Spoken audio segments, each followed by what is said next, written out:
প্রিয় চাষি ভাইরা, হলুদ ফুলের সমারোহ এই ধুন্দুল চাষ করে ভালো টাকায় ধুন্দুল বিক্রি করে লাভবান হচ্ছেন চাষি ফারুক আহমেদ ভাই। আসসালামু আলাইকুম। ওয়ালাইকুম আসসালাম ভাই।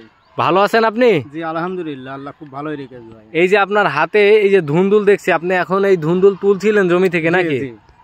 আচ্ছা, তো আপনার এখানে এই যে বড় একটা ধুন্দুলের জমি, প্রচুর ফুলে একদম জমিটা ভরপুর, এবং কয়টা বেড আছে? মোট 5টা।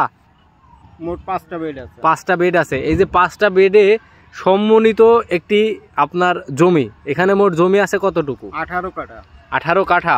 আচ্ছা, 18 কাঠা জমিতে আপনি এই যে ধুন্দুলটা চাষ করছেন, আসলে বর্তমান আসলে চাষাবাদের থেকে এই সবজি চাষে আপনারা কেমন দেখছেন, এবং এই ধুন্দুল চাষে আসলে আপনি আয় ব্যয়টা কেমন দেখছেন? এই ধুন্দুল চাষ মেন হচ্ছে আপনার এই বান খরচটাই মেন, তারপরে তেমন খরচ নেই। এতে স্প্রে সপ্তাহ কি 15 দিন অন্তর একদিন করলেই হয়। পোকার চাপ কম আছে, কিন্তু ফলন ব্যাপক আকারে। ফলন ভালো পাচ্ছেন? 18 কাঠা জমিতে যেমন একদিন বাদে একদিন 3 মণ 3.5 মণ করে পুল্লা, কেউ বলে পুল্লা, কেউ বলে ধুন্দুল, এই জিনিসটা। দর্শক, 18 কাঠা একটা জমিতে এই ধুন্দুল চাষ করছে ফারুক ভাই। ফারুক ভাই কিন্তু একটা আদর্শ কৃষক এবং সবজি চাষের জন্য একজন দক্ষ মানুষ বলা যায়। বিভিন্ন ধরনের সবজি চাষের জন্য আমাদের সারসা উপজেলায় তার একটা কিন্তু সুনাম আছে, এবং আমাদের নিজামপুর ইউনিয়নের একজন সফল সবজি চাষী তিনি। ভাই, ধুন্দুলটা আসলে কখন লাগাইতে হবে বা কিভাবে চাষ করতে হবে একটু যদি কৃষকদের উদ্দেশ্যে বলতে। এটা ফাল্গুন মাসের থেকে লাগানি সব থেকে ভালো। ফাল্গুন মাসের থেকে আপনার আষাঢ় মাস পর্যন্ত লাগাই। ফাল্গুন থেকে আষাঢ় পর্যন্ত লাগাই। আচ্ছা, তাহলে যদি ফাল্গুন থেকে আষাঢ় পর্যন্ত লাগাইতে সময়কাল হয়, তাহলে কতদিন পর্যন্ত এর গাছটা টেকসই থাকে? আপনার এই গাছের বর্তমান বয়স কতদিন? বর্তমান বয়স প্রায় 5 মাস। 5 মাস।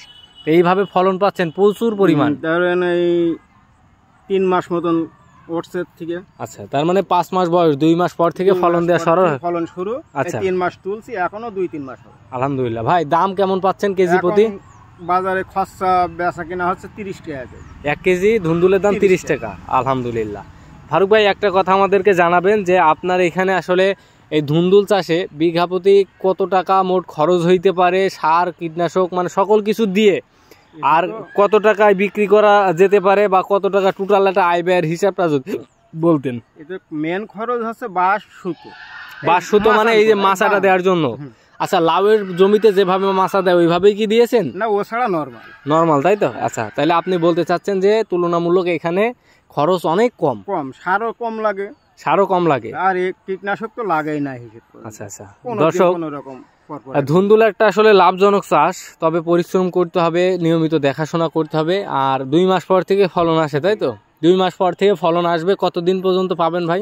5-6 মাসে একভাবে উঠবে। একভাবে, তাই তো? 6 মাস মতন। আচ্ছা, তো আপনারা আসলে যদি কৃষকরা ধুন্দুলটা চাষ করতে চায়, কোনো ধরনের আপনার পরামর্শ থাকবে কিনা ফারুক ভাই? এতে তেমন কোনো পরামর্শ লাগবে না, লাগাইয়ে বান করতে পারলেই হবে মোটামুটি। আচ্ছা, দর্শক, আপনারা যারা বা চাষি বন্ধুরা যারা ধুন্দুলটা চাষ করতে চান অবশ্যই করতে পারেন। একটা চাহিদা সম্পন্ন সবজি। বর্তমান কিন্তু আসলে বাংলাদেশে এবং ভারতের কিছু অংশে কিন্তু এই ধুন্দুলটা বেশ জনপ্রিয় চাষাবাদ হয়ে উঠেছে। অর্থনৈতিকভাবে সবজি চাষে এই ধুন্দুলটা কিন্তু ভালোই লাভজনক। তো আপনারা সকলেই যদি ধুন্দুল চাষ করেন অবশ্যই লাভবান হবেন, তবে তার জন্য দরকার পরিশ্রম। আর এর পাশাপাশি কি এই জমিতে মরিচ রয়েছে? জি। আচ্ছা, নিচে মরিচ। আচ্ছা, মানে অতিরিক্ত তাপ এই ধুন্দুলে ঠেকাই দেবে, তাই তো? আচ্ছা, ধন্যবাদ ফারুক ভাই আপনাকে।